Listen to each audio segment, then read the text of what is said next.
Hey guys, कैसे हैं आप लोग। होपफुली आप लोग बिल्कुल ठीक होंगे। आज हम पढ़ रहे हैं 5 फोर्सेस मॉडल। पहले हमने पढ़ा बीसीजी मैट्रिक्स, वो एक डिफरेंट मॉडल था, ये एक डिफरेंट मॉडल है। ठीक है, तो अगर आप लोगों को वो वीडियो देखनी है तो इंशाल्लाह डिस्क्रिप्शन बॉक्स में होगी। अगर भूल जाऊं तो कमेंट कर दीजिएगा और मैं ऐड कर दूंगी।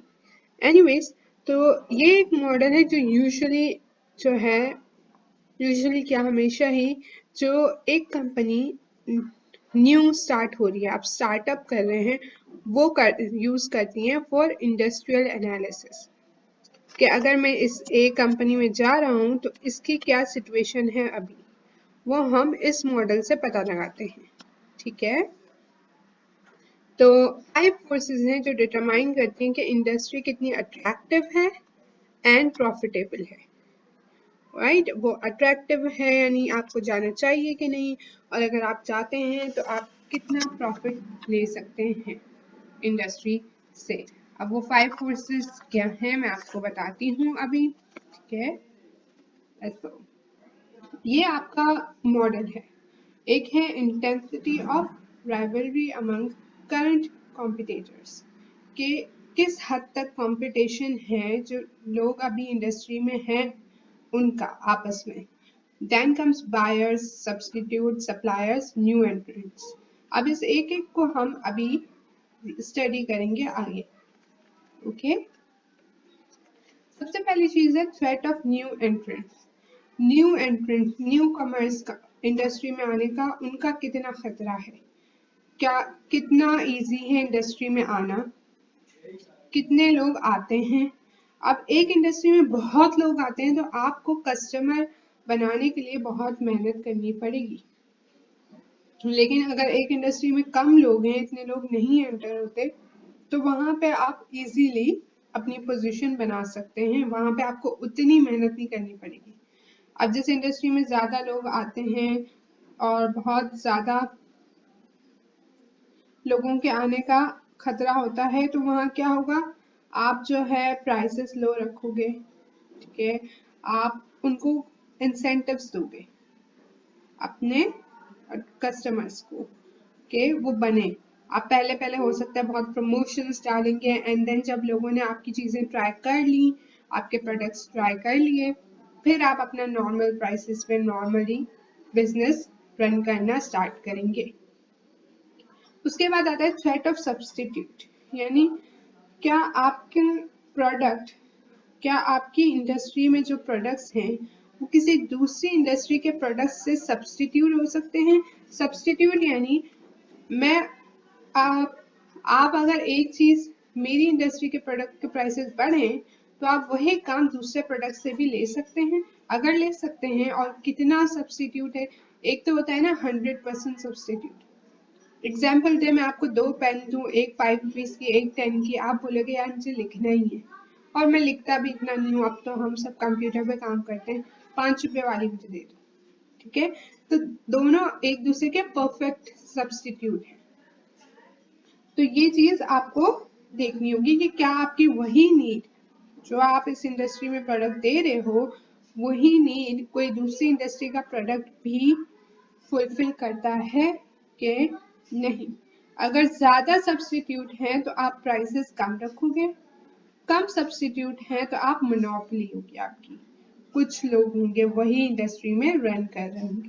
तो आपको पता है अगर मुझसे नहीं लगेगा तो क्या करेगा, राइट। जैसे हमारे यहाँ केईएससी करता है इलेक्ट्रिसिटी पे। ठीक है, and then comes bargaining power of buyers, कि बायर्स के पास कितनी बार्गेनिंग पावर है, कस्टमर्स के पास कितनी बार्गेनिंग पावर है। कस्टमर का भी एक प्रेशर होता है आपके ऊपर। ठीक है, तो वो भी प्राइसेस को नीचे करा सकते हैं, और वो कब होता है, जब आपके पास कस्टमर्स ही थोड़े हैं।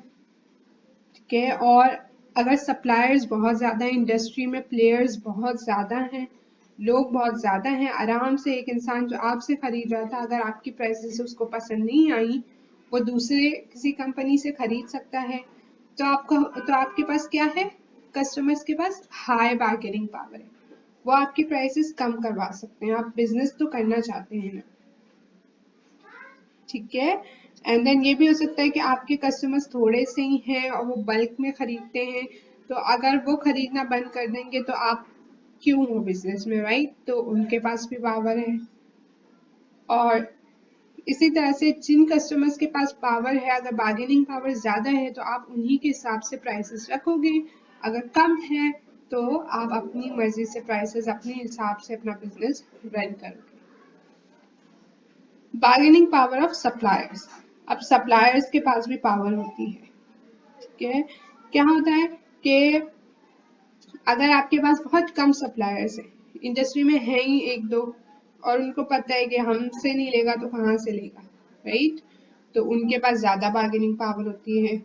और आप उस सप्लाई जो भी वो कर रहा है, जो भी रॉ मटेरियल है या कोई भी मटेरियल है, उसका कोई सब्स्टिट्यूट नहीं है। तो ये भी हो सकता है कि अगर फॉर एग्जांपल आपको पता है कि मैं यहाँ से डिटर्जेंट मैन्युफैक्चर करवा रहा हूँ, मैं ये चाइना से भी ले सकता हूँ, चाइना तो वैसे चीप है, लेट्स से आप वो इंडोनेशिया से भी ले सकते हैं, बट वहाँ पे प्राइसेस आपकी हाई हो जाएंगी, तो आप स्विच नहीं करना चाहते। तो इन दोज केसेस सप्लायर्स के पास भी बार्गेनिंग पावर होती है। करंट राइवलरी यानी अभी करंटली इंडस्ट्री में कितना कंपटीशन है। अगर बहुत ज़्यादा है तो आपको बहुत मेहनत करनी पड़ेगी कस्टमर्स को अट्रैक्ट करने के लिए, क्योंकि हर कंपनी काम कर रही होगी ऑब्वियसली कि वो अट्रैक्ट करे कस्टमर्स को। अगर नॉर्मल है तो आप देख सकते हैं, अगर लो है तो मतलब आप अपनी फ्रीडम है, आप ही के पास है, आप अपने प्रोडक्ट्स जिस प्राइस पे लगाएं। राइट? अब इन चीजों को देखना क्यों जरूरी है, इससे आपको पता चलता है कि हम क्या स्ट्रेटेजी बना के, पहले तो पता चलता है क्या हमें जाना चाहिए इस इंडस्ट्री में या नहीं। अब आपको यूनिक चीज लाना है, कोई डिफरेंट चीज लाना है, आपको यकीन है यार this idea can work, this startup can work, तो अब आप ये सब जानोगे ना, तब भी आपके लिए जरूरी है। क्यों?